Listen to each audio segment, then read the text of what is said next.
Bueno, vamos con el siguiente tema, que es el que trata de la radiación luminosa, el fotoperiodismo y también la posible influencia de las fases lunares en el desarrollo vegetal, o sea, de la luna, ¿no? Normalmente la radiación solar, lo que ponemos aquí, es emitida por el Sol y está formada pues, por una serie de ondas, ¿no?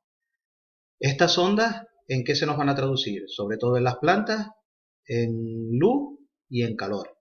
Las ondas, normalmente de la radiación solar, se nos traducen en la planta en luz y en calor. ¿Mm? Eh,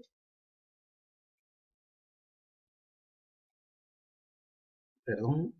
El rango de las ondas visibles, conocido por los seres humanos, normalmente se llama lo que es la radiación luminosa, ¿no? Dentro de este rango hay unas ondas que son más cortas, que forman los colores violeta, el azul, el añil, y hay otras que son ondas más largas y que corresponden a los colores rojo, amarillo y naranja. ¿Mm? Normalmente la radiación, lo que hablamos, la radiación luminosa de onda corta, nos va a entrar en la atmósfera terrestre con un poquito de dificultad, ¿no? ¿Eh? Y eso afecta principalmente a los movimientos de las plantas. Los movimientos de las plantas es lo que se conoce con el nombre de fototropismo, que es lo que tenemos aquí. Se conoce con el nombre de fototropismo. Este fototropismo, ¿cómo puede ser? Puede ser o bien positivo, cuando la planta va a crecer hacia el foco de la luz, o bien puede ser negativo, ¿no? Cuando la planta va a crecer en contra de la fuente de la luz. Tiene, digamos, las dos formas. Una, positivo y otro negativo. El fototropismo, ¿no? Que es, digamos, los movimientos de las plantas. El fototropismo.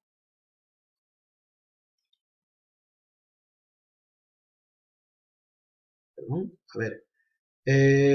La radiación luminosa de las ondas largas, no de las cortas, de las largas, que son las luces amarillas, anaranjadas y rojas, lo que van a afectar es a lo que se llama el fotoperiodo.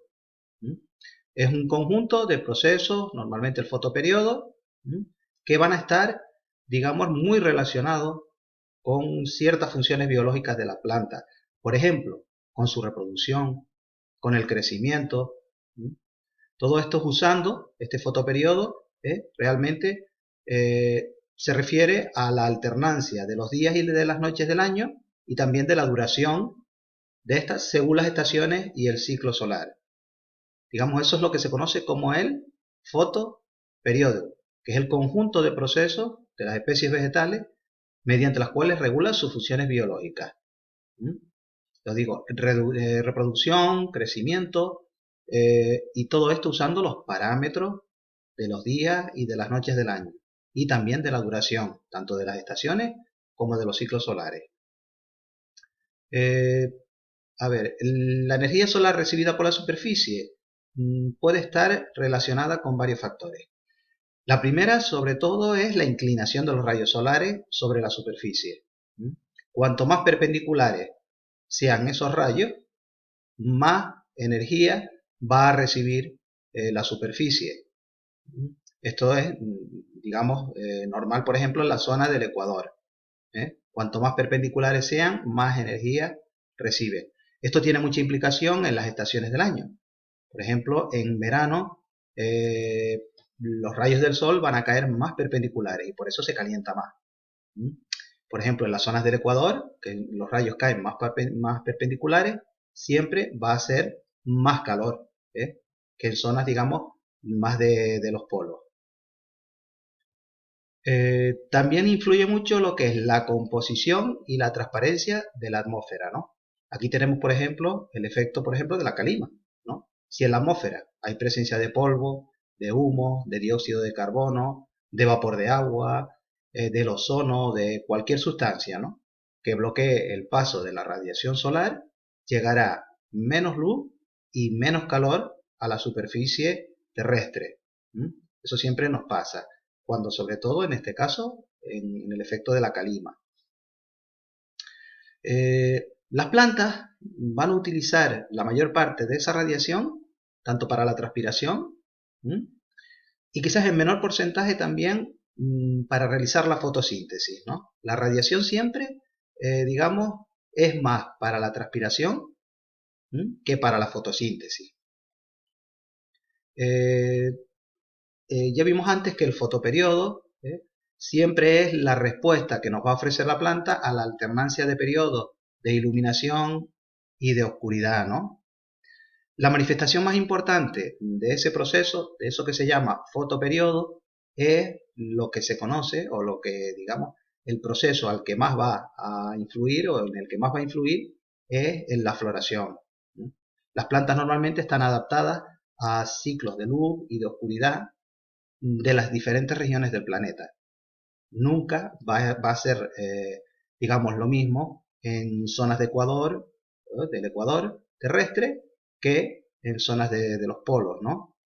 Cuanto más nos vayamos alejando del Ecuador, van a disminuir las horas de luz en invierno y van a aumentar en el verano.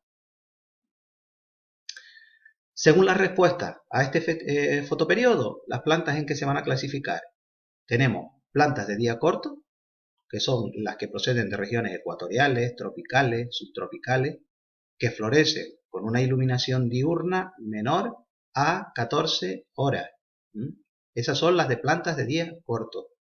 Después tenemos plantas de día largo, que vienen o proceden de regiones más alejadas de los trópicos y florecen con una iluminación diurna, diurna de día, mayor a las 14 horas. Esas son las que se llaman plantas de día largo. Plantas de día corto, iluminación diurna, iluminación durante el día, menos de 14 horas. Plantas de día largo, iluminación diurna mayor a las 14 horas. Y después tenemos plantas que son indiferentes al fotoperiodo. Especies vegetales que son indiferentes a la duración y a la oscuridad para realizar sus funciones vitales, ¿no? Esas son las que son indiferentes al fotoperiodo. Normalmente en la floración hay que tener muy en cuenta la acción de un pigmento que se denomina fitocromo, que se encuentra sobre las hojas y que funciona, digamos, como una hormona. Normalmente cuando hay mucha iluminación el fitocromo va a cambiar de estructura y se va a concentrar mucho y lo que va a provocar es la floración. Acordémonos de la palabra siempre del pigmento denominado fitocromo y que se encuentra sobre las hojas, ¿no? Mucha iluminación, el fitocromo siempre cambia de estructura y se concentra provocando lo que es la floración. Las plantas que encontramos digamos, en zonas de umbría, no soleadas, digamos que tienen un punto de saturación lumínica pues mucho más bajo, ¿no? A partir de la cual la fotosíntesis se va a mantener constante. Las plantas de sol pues ya pueden soportar más cantidad de luz. Las plantas de umbría no soportan tanta cantidad de luz. Siempre, digamos, las plantas de sol soportan más, las plantas de umbría soportan menos cantidad de luz. Siempre con alta iluminación y temperatura, es lógico y normal que la planta vaya a tener pues, bastante menos agua disponible en la atmósfera, ¿no? Estas condiciones, además, alta iluminación y temperatura, hacen que la planta absorba más agua por las raíces, junto con los minerales disueltos. Ya habíamos visto siempre que la planta, por las raíces para la fotosíntesis, absorbía agua y compuestos minerales, ¿no? Normalmente se ha comprobado que en condiciones de alta iluminación y temperatura se produce también una absorción muy selectiva de dos elementos, que son el calcio y el magnesio. Y estos elementos además participan evitando la pérdida de agua en las células vegetales. Ojo, estos dos componentes son el calcio y el magnesio. Después hablamos ya de la relación, digamos, de la relación de la luna o de las fases lunares con el desarrollo de la planta, ¿no? Normalmente la intensidad de la luz de una luna es débil, ¿no? Es muy débil esa intensidad. No va a afectar a la fotosíntesis. Aunque tengamos una luna llena, no va a afectar a la fotosíntesis, ¿no? Normalmente la luz, ¿a qué afecta? La luz de la luna, ¿a qué afecta? Principalmente al fotoperiodo y a la duración de la iluminación, ¿no? Un día corto con una noche de luna, pues será considerado por la planta como un día largo, ¿no? Cuando tiene, digamos, luna llena, ¿no? La luna también es capaz de cambiar la forma del pigmento que vimos antes, el fitocromo, y concentrarla para producir flores. Acuérdense que el pigmento, el fitocromo, lo que hacía es concentraba su hormona y nos ayudaba a producir flores. La luna también a qué afecta, al campo magnético, gravitatorio del planeta, influye en las mareas, ¿no? Y también afecta a la circulación de la savia en las plantas. Hace que la savia circule en dirección ascendente más rápido. Ese es otro de los efectos de la luna, ¿no? Tenemos otro tema que es la introducción a la meteorología, del cual vamos a referirnos ahora en el siguiente vídeo.